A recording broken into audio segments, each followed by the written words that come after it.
పరలోకము. పరలోకము అందలి అనేక నివాసమును గూర్చి మహారుషి అనేక విషయములను సాధు సుందర్ సింగ్ గారికి తెలియజేశను. అవి ఎంతో మనోహరమైన అనుభవములు. మహారుషి చెప్పిన మాటలు కొన్నింటిని మీ ముందర ఉంచుచున్నాము. ఒక దినము ఫ్రాన్స్ దేశ క్షేమము కొరకు ప్రార్థించవలసి వచ్చెను.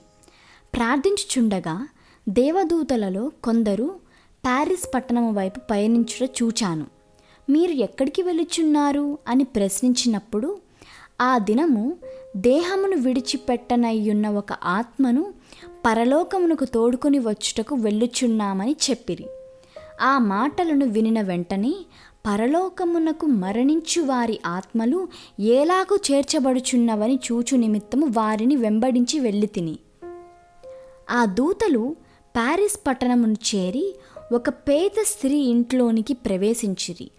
అచ్చట నుండిన మిత్రులు ఆమె చుట్టూ నిలువబడి ఏడ్చుచుండగా 21 సంవత్సరముల వయసు గల స్త్రీ తన మరణ పడకలో పరుండి ఉండెను. ఆ స్త్రీ పేరు మాగి. ఆమె మరణించుటకు 15 నిమిషములు ముందుగానే దేవదూతలలో ఒకడు తన చేతులతో ఆమె కన్నులను ముట్టెను. వెంటనే ఆమె జ్ఞాననేత్రము తెరవబడి తన్ను తోడుకొని వెళ్ళుటకు చాలామంది దేవదూతలు, మృతులైన బంధువుల ఆత్మలు తన యొద్దకు వచ్చియుండుట చూచెను. అంతేకాదు పరలోకపు బంగారు మెట్లను, దాని ద్వారా కెరూబులు గొప్ప సమూహము దిగివచ్చుటను ఆమె చూచెను. మరియు నేనే మార్గము, సత్యము, జీవము అను స్వర్ణాక్షరములు రాయబడిన గొప్ప గుమ్మమును, దాని యొద్ద ప్రభువు తానే నిలువబడి ఉండుటను ఆమె చూచెను.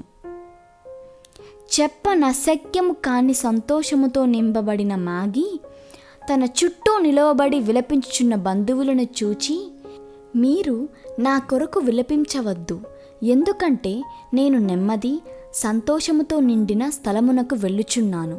వందలాది దేవదూతలు నన్ను తోడుకొని వెళ్ళుటకు ఇక్కడకు వచ్చియున్నారు. వారు మాత్రమే కాదు, ప్రభువు తానే నా కొరకు పరలోక ద్వారం యొద్ద వేచి ఉన్నాడు. మీరు ఏడ్చుటకు బదులుగా సంతోషించవలెను.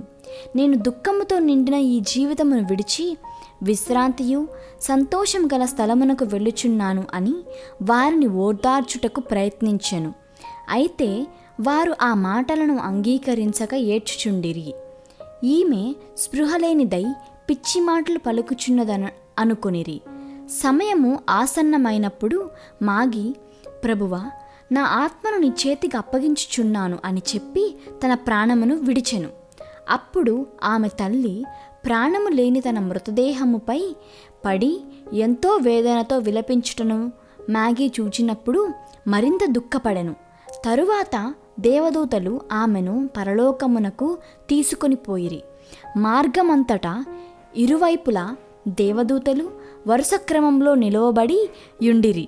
కొన్ని ప్రాంతములలో గుంపుగా నిలువబడి సంగీత వాయిద్యములతో గానము చేయుచుండిరి. మాగి పరలోక ద్వారము చేరిన వెంటనే ప్రభువు తానే కొన్ని దేవదూతలతో ఎదురుపడి ఆమెను తన హస్తములతో కౌగిలించుకొని లోపలికి తీసుకొని వెళ్ళెను. మాగి దాన్ని బట్టి ఆనంద బాష్ప బిందువులు కార్చుచు, ప్రభువా, నీవు ఇంత గొప్ప మహిమతో నన్ను చేర్చుకొనుటకు నేనేమి చేసి తిని? నేనెంతో ఘోర పాపిని అని తరచుగా చెప్పుచుండెను. ఈ యువతి తన జీవితకాలమెల్లా దేవుని మార్గంలో నడిచి ఎన్నో మంచి క్రియలను చేయుచూ వచ్చెను గనుక ఆమెకు ఇటువంటి ఘనత లభించెను.